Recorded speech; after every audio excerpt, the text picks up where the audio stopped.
What is going on, my petro-powered dudes? Look at this. I got an MV Agusta F3 800 RC in front of me. I don't know, man. This is Italian porn.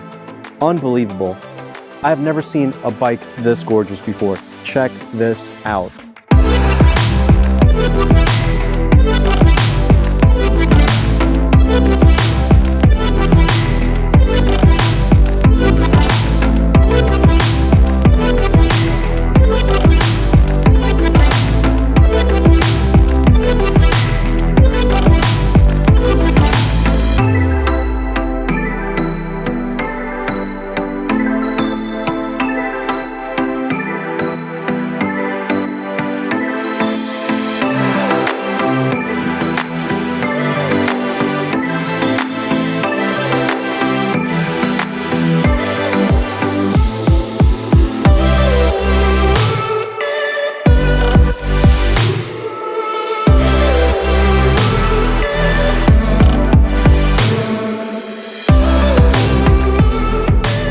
Lately, it's been getting pretty interesting with motorcycles. I'm back once again hanging out with my #1 homie, Chris, and this is his bike. He's allowed me to test ride and review for you today the MV Agusta 800 RC. Now, if you know anything about the F3 motorcycles, they are the middleweight sport bike for MV Agusta, and this happens to be the race version. This is a track weapon, and in today's episode, I'm going to be talking to you a little bit about the details. We're going to be talking about the riding characteristics, how fast it is, and how it handles on the road. So this is going to be like a real world review, not necessarily a track review, but we're going to see how it handles out there. So first things first, this is a track bike. And as a track bike, you know that this thing is going to be very light. MV Agusta doesn't release full wet weight for this motorcycle, but dry weight is 364 pounds. Now, I'm assuming that once you add oil and gasoline and everything else, I'm assuming that full wet weight is anywhere between 400 to 420 pounds. So it's really not that bad. This is typical of any middleweight sport bike. Other than that, the seat height is 31.7 inches. So it's pretty comfortable for short-statured people like myself, and it's easy to get on and off of it. The technology in this motorcycle is not anything that's groundbreaking by today's standards, but it does have 8-way traction control. It has 4 engine maps, as well as ride-by-wire technology. As far as the engine is concerned, it's powered by a 798cc triple engine. That's what MV Agusta is known for, and I absolutely love the triple sound, so I can't wait to turn this bike on and review it for you guys in just a little bit. The 3-cylinder engine produces 153 horsepower and 64.8 foot-pounds of torque, and the motorcycle has quick up and down electronic shifting. At the rear, we have a carbon fiber SC Project full titanium exhaust. Once again, I can't wait to turn this motorcycle on and take it for a spin. Gotta get suited up first, of course. Now, as for the tires, you got 180 Diablo Corsa in the back, and you have a Diablo Corsa 120 in the front, which is pretty standard these days for middleweight class bikes. Usually when you go up a class to, like, let's just say a leader bike class, you get to 190 and 200 size tires. Now, as far as brakes are concerned, this motorcycle, of course, is a track bike once again, so it's gonna have premium brakes. So in the front, we got a 4-piston Brembo radial type monoblock, which is a dual caliper system. And then in the back, you have a 2-piston single disc Brembo brake. As you can imagine, the suspension is fully adjustable. So for the front, we have a Marzocchi UPD telescopic fork. And for the rear, you have a Sachs adjustable monoshock. All right, guys, I don't know about you, but enough talking. Let's take this bad boy for a spin. All right, let's go. All right, guys, I am super excited. I've ridden the Dragster before. I don't know if you guys remember that video that I did, but if you haven't watched that video, go ahead and check it out. But this is the first F3 ride, and I think this is going to be really special because this is number 207 of 400. Oh man, let's get going. Ooh, cold start. Oh man, throttle is pretty smooth, I like it.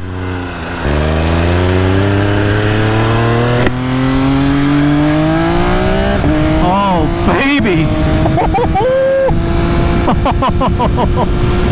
There's nothing like riding a bike for the first time. There's nothing like that feeling you get of nervousness when you ride something that is this cool, this special, and this racy. This is a full-on race bike for the street, my boys. And it just does not get better than this. Lately I've been having tremendous amounts of fun. And today is going to be one of those crazy petrol power days. Oh man.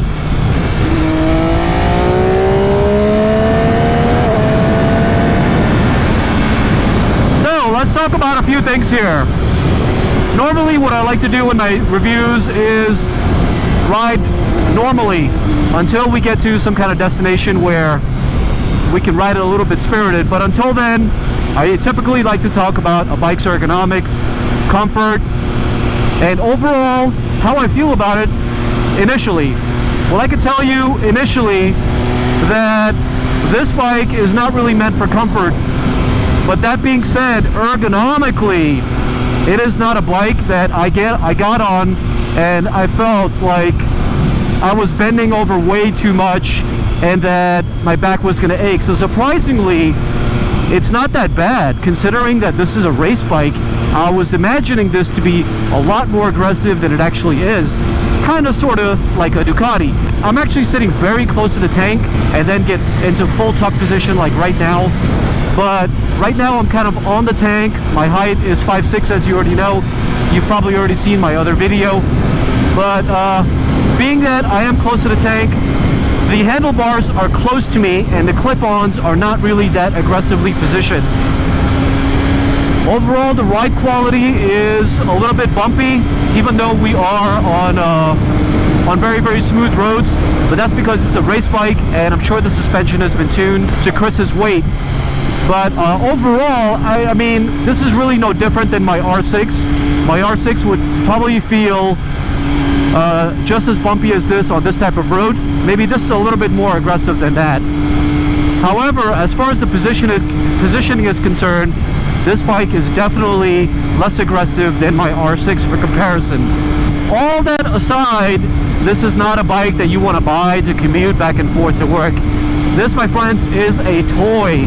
It is a track weapon, and it is meant to be ridden spirited. It is meant to be ridden in a track extremely fast. And look at these views. Holy macro. Oh man. It sounds so damn good. Suspension wise, it tracks the turns very well, handling wise. Like, it's very telepathic.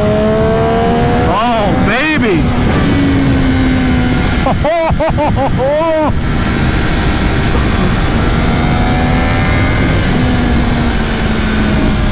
Now let's get down to some lower gears and see what the throttle as well as the torque level is like.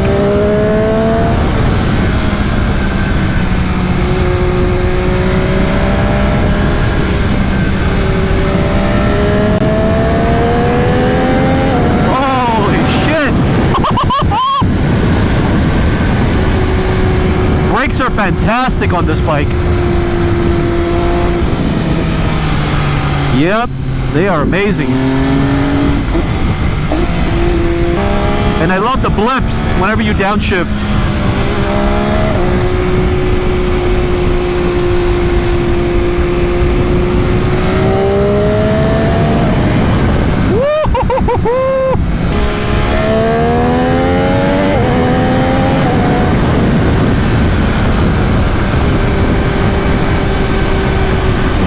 So right now I'm high in the gears. I'm in 6th gear at the moment, and there's engine vibration. It doesn't like being in high gears at low speeds, and I can concur with it. It's a race bike. It wants to be high in the revs. Red line looks like it's somewhere about 15,000, but I think it'll do 14 very comfortably. Let's bring it back down to lower gears because that's where it likes to live. It dances around these corners. Wow. These mirrors are completely unusable because I can't see anything except my own shoulders.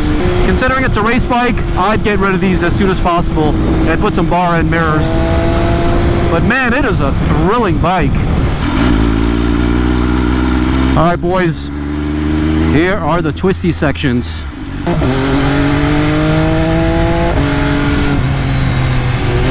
Oh man, it sounds so good. What a beautiful day.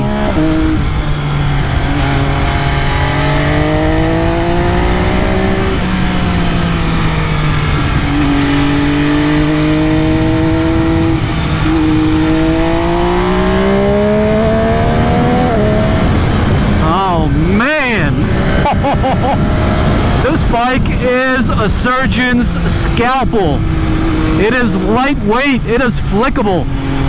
It is exciting, it is vibrating. It wants to be put up high in the revs.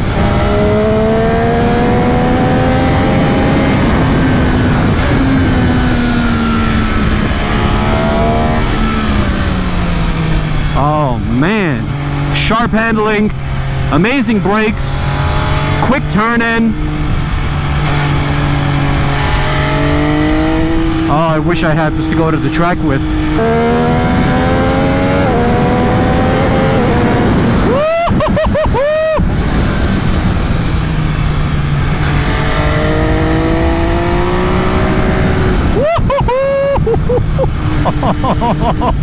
This much fun is illegal. Wait a minute, it is illegal. What am I talking about?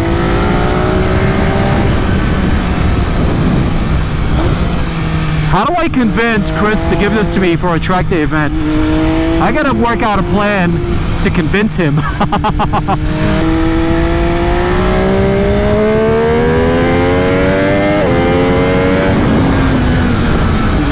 Wow. Amazing, amazing, amazing. This is such a thrilling bike.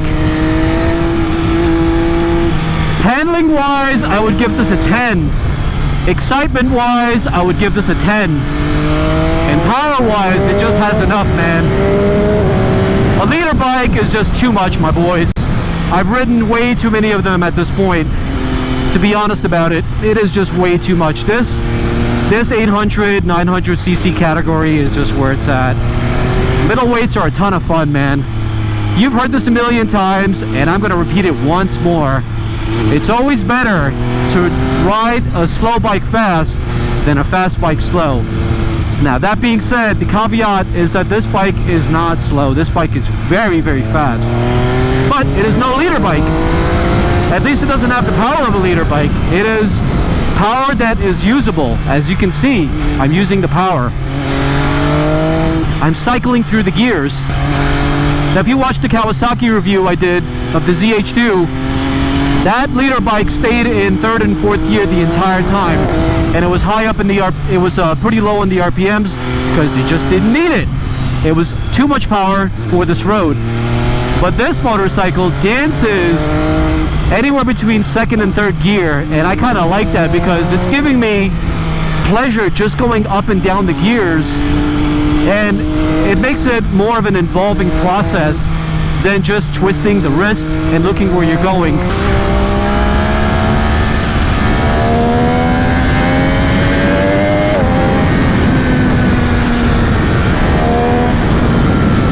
The bike is very, very confidence inspiring. I feel like I can push the bike and it'll do exactly what I want it to do. The steering is very telepathic. This is a proper race bike, my boys. In every way, this is a proper race bike.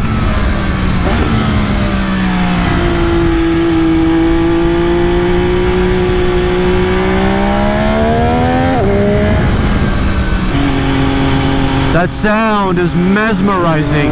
I can't get enough of it, man. The SC Project exhaust, I'm wondering if it has a baffle. Because if it does, I want to take that thing out. I want this thing to be loud. I want it to tingle my ears, my senses, as it already does. But I want it to be more.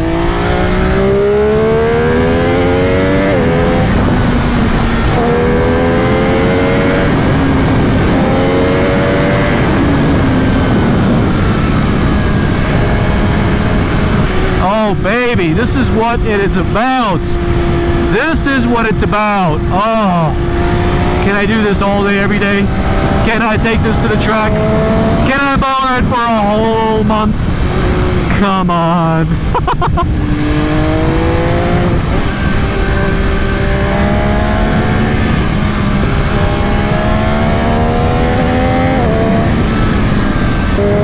It doesn't even make sense to talk about comfort with this bike. Who needs comfort? This is a race bike. You buy this for comfort, buy it for the wrong reasons. Overall, I think this is a freaking amazing bike to ride, man. Torque on this motorcycle is not that intimidating. And I love that about middle class weight bikes. You can wring its neck out and you won't feel like you're gonna kill yourself. You can do it and it's very controlled. The throttle response is very smooth. It's not jerky, it's not snappy. It's exactly where it needs to be. And with that sound, boy, it is cracking. Alright guys, this has been an amazing experience with this MV Agusta 800 FC, man. It is a true blast to ride, and thanks to Chris for letting me ride it. And I've had a blast with it, and I really don't want to give it back, so hopefully one of these days I can encourage Chris to let me ride this on the track. Just kidding, not really. Alright, thanks so much for watching, guys. I really appreciate it, and I will see you guys on the next episode. Take care. Bye-bye.